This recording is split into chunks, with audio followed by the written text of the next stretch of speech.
দেশ ও জাতির জন্য আজকে আমি একটু ভিডিও বানাতে আসছি। প্রথমে ভাবছি ভিডিওটা বানাবো কিনা, পরে চিন্তা করি ভিডিওটা না বানালে আমি এই দেশের মানুষের সাথে অন্যায় করে ফেলবো। আজকে আমার স্বপ্নে আমাদের সাবেক প্রধানমন্ত্রী শেখ হাসিনা আসছেন। উনি জাতির উদ্দেশ্যে একটি ভাষণ দিতে চাইছিল, কিন্তু সময় পায়নি। কিন্তু উনি ওই ভাষণে যা বলতে চাইছে তিনি আজকে আমার স্বপ্নে এসে সেটা বলে গেছে।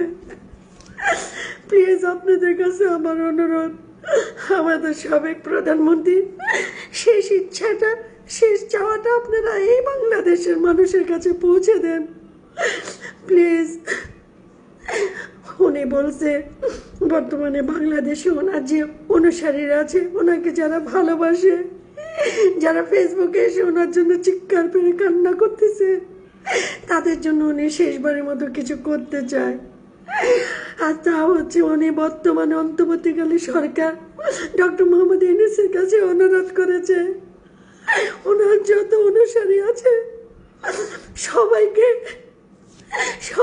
ওনার রেখে যাওয়া আয়না ঘরে রেখে দেওয়া হোক। ওনার এটাই শেষ ইচ্ছা, জাতির উদ্দেশ্যে উনি এটা বলতে চেয়েছিল। ওনার সমস্ত অনুসারীদেরকে একসাথে করে ওনার বানানো ভালোবাসে সে আয়না ঘরের ভিতরে সবাইকে রাখা হোক।